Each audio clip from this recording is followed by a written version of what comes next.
tenemos como invitado a Rafael Quiroz. Él es economista en el área petrolera, profesor de pre y posgrado de la Universidad Central de Venezuela en estas materias. Rafael, te saludamos. Buenas tardes. Buenas tardes, Maripili. Muchas gracias a ti especialmente por la invitación y un saludo cordialísimo a todos tus radioyentes. Encantada de conversar contigo, Rafael. Y bueno, queríamos conocer cómo estás evaluando el tema petrolero a nivel internacional y especialmente las eventuales variaciones que en esta materia pudieran producirse para Venezuela. Porque a raíz de la guerra con Ucrania, pues la situación se ha tornado irónicamente favorable o aparentemente favorable a nuestro país. Los Estados Unidos han enviado altos representantes del gobierno a conversar con el gobierno del presidente Nicolás Maduro. Existe la posibilidad de que algunas de las medidas coercitivas unilaterales que Estados Unidos ha tomado en contra de PDVSA y de toda la comercialización del petróleo venezolano pudiera eventualmente suprimirse o hacerse algunas excepciones en esta materia para poder mandar petróleo a los Estados Unidos, pero seguimos teniendo el problema con Citgo, que Citgo sigue pues con otro grupo de personas que la están administrando, que por cierto van 2 años seguidos con cifras en rojo, Citgo, a pesar de que ellos han tenido todo el apoyo de Estados Unidos para llevar adelante esta empresa. Entonces, bueno, no sé, quiero tu análisis de este panorama respecto a lo que es el petróleo de Venezuela. Sí, bueno, la pregunta de inquietud tuya tan extensa para un seminario, pero vamos a tratar de abreviarlo, ¿no? Pero mira, en primer lugar de paso hay que afirmar de que el país o el único país favorecido con este problema del conflicto Ucrania-Rusia no es Venezuela. También lo es, pero eso favorece a todos los países productores y exportadores de petróleo. Es decir, 52 países en el mundo que nos abastecemos y además de eso vendemos petróleo. Desde luego, llegando al plano venezolano, que es lo que a ti te interesa por lo que no hiciste, tenemos varias cuestiones, interrogantes. Por ejemplo, Estados Unidos no ha dicho en ningún momento, y creo que ninguno de los 4 asistentes venezolanos asistentes a esa reunión, ni el presidente Maduro, ni Silvia Flores, ni los 2 hermanos Rodríguez, ni de ellos ni de Estados Unidos ha salido la razón de que trataron el tema petrolero. Eso lo dicen algunos economistas, no yo por cierto, lo dicen algunos periodistas, algunos analistas, porque lo cubran y tratan de hilar un poquito fino. Bueno, ustedes suponen que está la cuestión allí del petróleo, pero la verdad que yo no creo que lo hayan tratado, y lo estoy diciendo desde el día siguiente de la reunión. Creo que fue los pocos o el único que yo no creo que lo hayan tratado. Pero bueno, aun cuando lo hayan tratado, yo quiero decir de que, una vez más quiero decir que Venezuela no está en este momento en condiciones ni de suplir el petróleo que viene suministrando Rusia a Estados Unidos y que va a estar vigente hasta el 22 de este mes. O sea, le faltan 18 días todavía para ponerse en práctica ese decreto. Ese paquete que manda Rusia a Estados Unidos en 465,000 barriles diarios, que consta 70% de productos o derivados y solo 30% de crudos. Porque en estos momentos el déficit energético de Estados Unidos de 6 millones y pico lo está cubriendo más con productos derivados, porque las 54 o 55 refinerías que ellos tienen ahí no les da abasto para toda la demanda interna que tiene Estados Unidos. Entonces ellos están importando básicamente, de los 6 millones que importan de petróleo, 4 millones por lo menos es de crudo, y solamente 4 millones de productos derivados, y solo 2 millones es de productos. Entonces, Venezuela no podía proveerle ni crudo porque tenemos paralizado prácticamente la producción petrolera. No olvidemos que en diciembre llegamos en promedio de producción mensual, llegamos a 868,000 barriles diarios, y en enero y febrero bajamos. En enero bajamos algo así como 45,000 y en febrero 62,000 barriles diarios. Marzo no tengo la cifra, que cerró la semana pasada, para ver cómo está esa producción promedia mensual. Pero el hecho es que no tenemos cómo suplir crudo, ni mucho menos productos. La refinería nuestra está en este momento en 155,000 barriles, incluyendo gasolina, gasoil, fuel oil, queroseno, bueno, todos los derivados del petróleo y algunos componentes, de los cuales solamente 120, 130 van es de gasolina que van para el mercado interno, y todavía no podemos suplir toda la parque nacional automotor, que como ustedes saben. ¿Aló? ¿Aló, nos escucha? Amigos, estamos hablando con Rafael Quiroz. Como ustedes saben, él es economista en el área, especialista en el área petrolera, también es profesor de pre y posgrado en estas materias en la Universidad Central de Venezuela. Y bueno, con él conversando hoy sobre el tema petrolero venezolano y las variaciones que se están produciendo en esta materia, particularmente a raíz de la guerra entre Rusia y Ucrania y toda esta situación que se ha presentado en materia petrolera, el bloqueo que ha hecho principalmente Europa del petróleo y del gas en ruso. Ellos consumían importantes cantidades de petróleo y de gas ruso.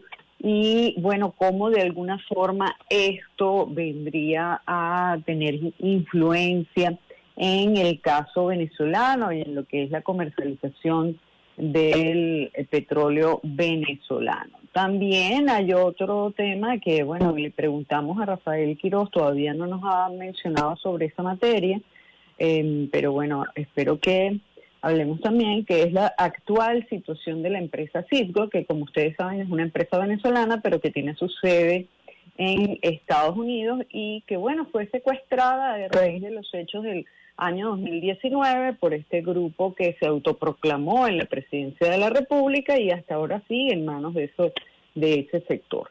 Tenemos, creo que ya nuevamente a Rafael Quiroz en línea, creo que ya lo tenemos con nosotros en contacto. Rafael, ¿nos escuchas? Sí, lo escucho, sí, cómo no.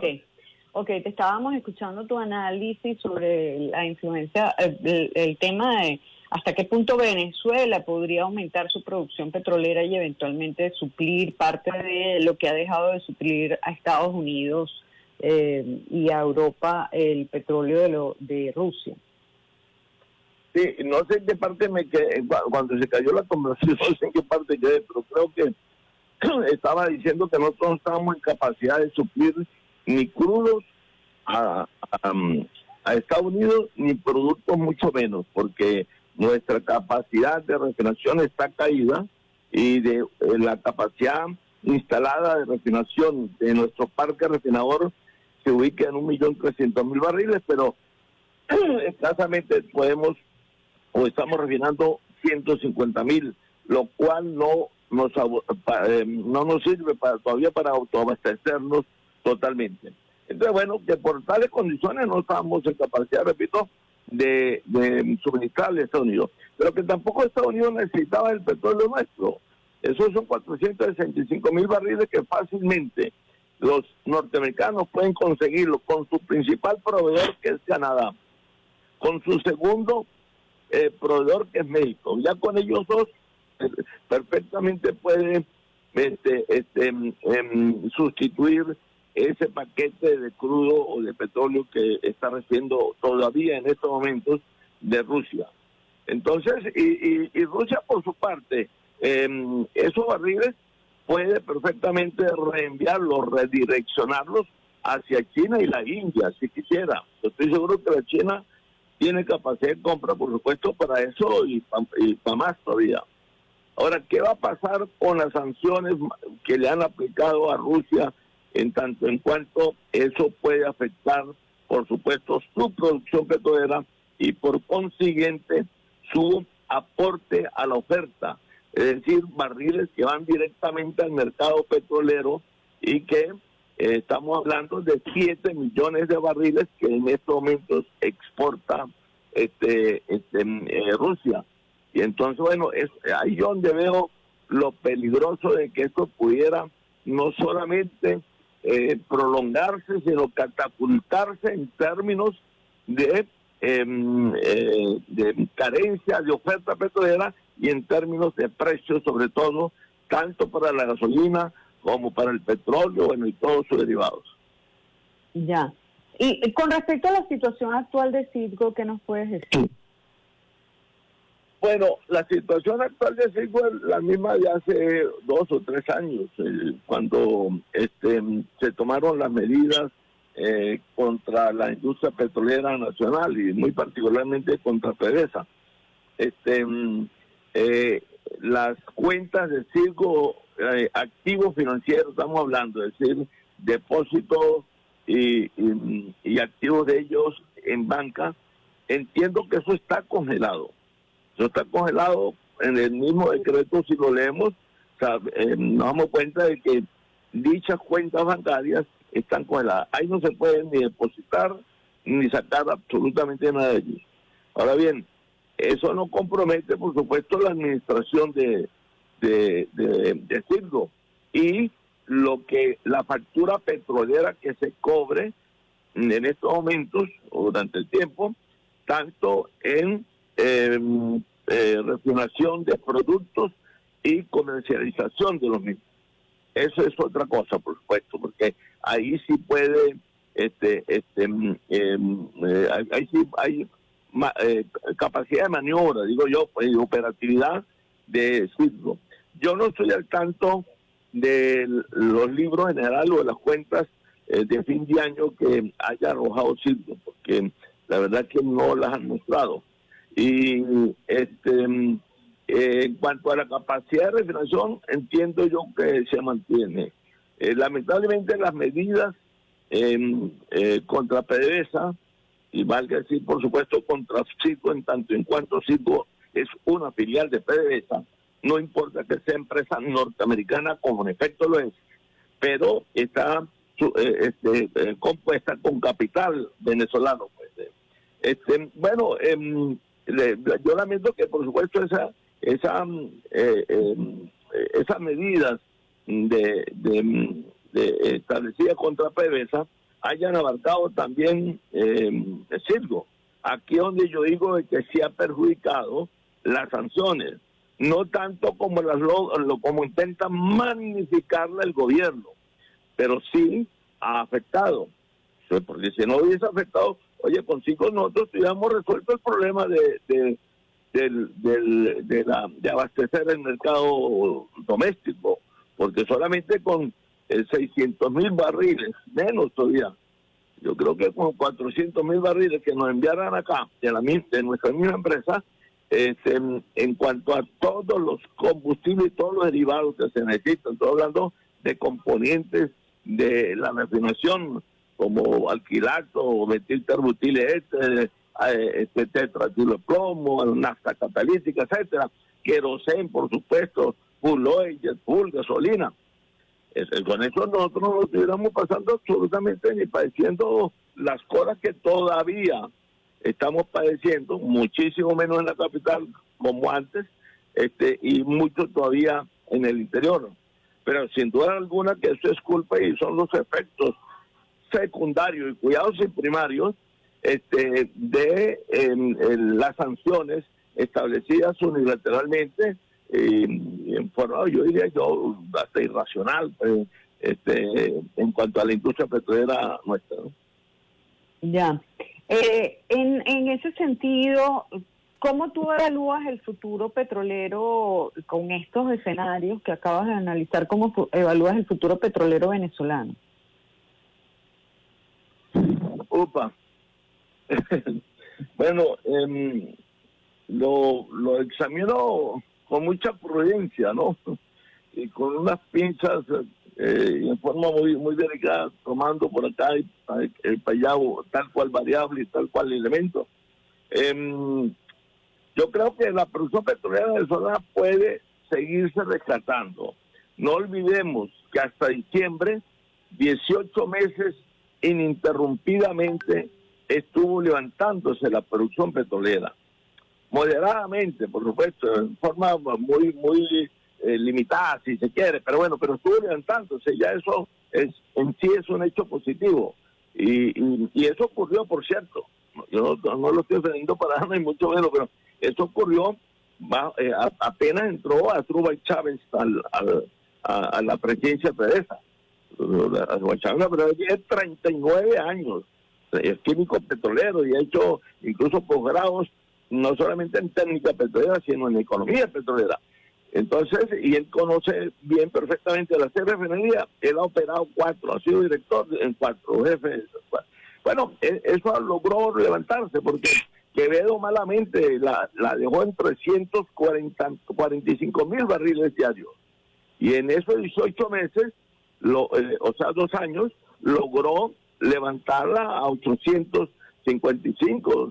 Bueno, en todo caso, la levantó en 400,000 barriles prácticamente, la producción un poquito más en esos 2 años. Eso quiere decir un crecimiento interanual de 200,000 barriles.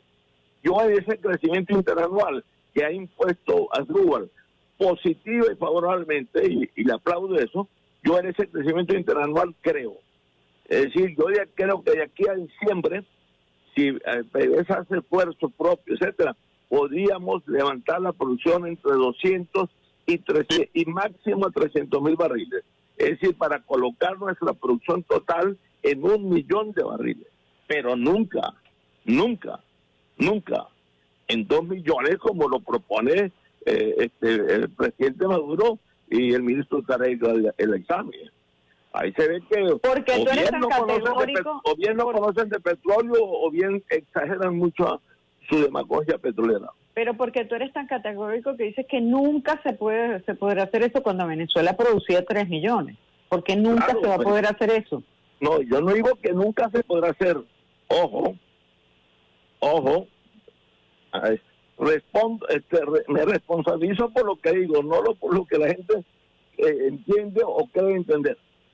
Dije que de aquí a diciembre, máximo se podrá producir, aumentar la producción entre 200 y 300,000 barriles.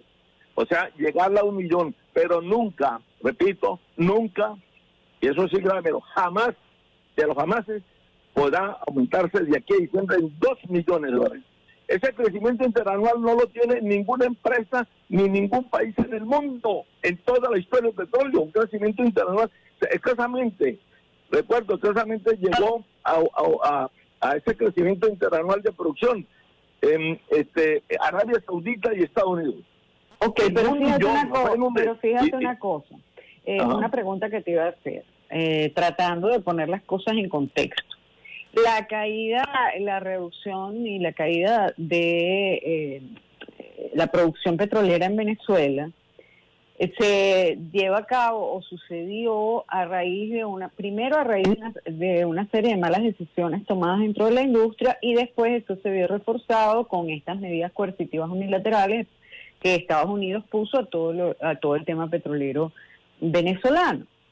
Pero la realidad es que Venezuela tenía una capacidad instalada para producir un promedio aproximado de 3 millones de barriles, poco más, poco menos, dependiendo, y era lo que Venezuela siempre había venido produciendo. Entonces, suponiendo que se retiren las medidas coercitivas unilaterales, o por lo menos alguna de ellas, o las más importantes, y suponiendo que se tomaran buenas decisiones dentro de la industria, teniendo ya PDVSA y teniendo la industria petrolera venezolana habiendo demostrado anteriormente que podía producir hasta 3 millones de barriles promedio, pues ¿tú no crees que pudiera, si esas dos cosas sucedieran, pudiera aumentarse la producción de manera importante? O sea, porque no es aumentar la producción como si lo hubiera hecho cualquier otra industria o cualquier otro país del mundo. Es simplemente retomar la producción que ya teníamos.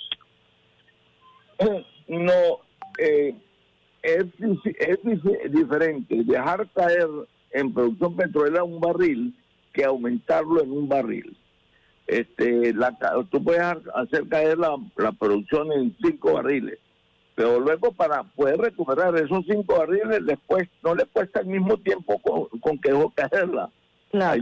Hay cuesta tiempo y cuesta inversión. Lo que quiero decirte es que de aquí a diciembre no es cierto, y lo digo 1000 veces, ojo, lo he venido diciendo cada 6 veces, cada vez que ellos han ofrecido lo mismo, porque no es la primera vez que Maduro y Tarek El Aissami ofrecen 2 millones para finales de diciembre. Lo hicieron en el año antepasado, en agosto, y yo leí un artículo, no podrán hacerlo porque ustedes no tienen los recursos y tienen... El problema de PDVSA no es un problema así tan coyuntural como mucha gente cree, es algo peor, pues es un problema estructural. Lo ofreció hace el año y medio pasado, lo ofreció hace un año, lo ofreció hace 6 meses, en agosto. Pero Maripili, tú eres periodista de toda la vida y tienes memoria, y sabes lo que te estoy diciendo es cierto. 5 veces con la última, con esta vez, han ofrecido 2 millones y no han podido. ¿Por qué cree? Porque no quiere, ¿no? Él quisiera, y cariño, no digo que yo no tenga buenas intenciones. Lo que pasa es que una cosa es lo que dice en el discurso político y otra cosa dentro de la realidad de la industria. Entonces, puede aumentarse la producción, pero no en 6 meses, 8 meses, por favor. En 8 meses, sabes que no puedes pasar de 200, 300 mil barriles con la ayuda de Chevron. Si es que le aflojan un poco la cuestión de Chevron para que se meta allí un poco más, que está interesado en meterse un poco más a los efectos de que PDVSA le pague casi los $2,000 millones que le debe. Por eso es que no se va tampoco. Y 4 empresas norteamericanas más. Entonces, si le quitan esas sanciones a Venezuela, se la blandan, qué sé yo, por lo menos a la Chevron, le aflojan un poco la cuestión, le da un poco de capacidad, es posible que pueda aumentarnos la producción vía pozos marginales o pozos maduros. De la faja no creo que pueda aumentarla, porque allí las otras empresas que también tienen participación no han podido hasta ahora. Eso es algo que no se ha dicho en este debate. Allí hay 31 empresas, norteamericanas, transnacionales trabajando. Pero ¿por qué no decimos a ellos que se metan, que sigan ahí? Bueno, ellos continúan diciendo que aumenten la producción. ¿Acaso fue que se durmieron anoche o se fueron antenoche? No, ellos siguen allí. Y fuera de la faja hay 10 transnacionales, también que no están en la faja, ojo. O sea, tenemos un total de 40 transnacionales. Entonces, tampoco es que aquí todo el mundo se fue. Sí se fueron algunas transnacionales, ¿cómo no? De aquí se fue la Total la Equinor con las tablas en la cabeza. La Total acusó 1.200 millones de pérdidas el año antepasado. Entonces, aquí están esas empresas, pero ¿y por qué no? Esas no están sancionadas, son las otras transnacionales. Las únicas que están sancionadas son las norteamericanas, la Chevron, la Halliburton, la Schlumberger, la Baker, y qué sé yo, otras. Son 5, yo recuerdo que son 5, pero esas son empresas básicamente, sobre todo las 4 últimas, de mantenimiento. Pero Chevron sí produce, pero bueno, si a Chevron no le quitan las limitaciones, no podrá aumentar. Con la ayuda de ellos, podríamos nosotros llegar a finales de año a un incremento de 200, 300 mil. Ahora, a los 3,5 millones que tú dices, bueno, mira, pues producir, bueno, ese es un problema que hemos tenido en Venezuela, que creemos que aquí producir petróleo es como producir zapatos, o maletas, o automóviles, o carros.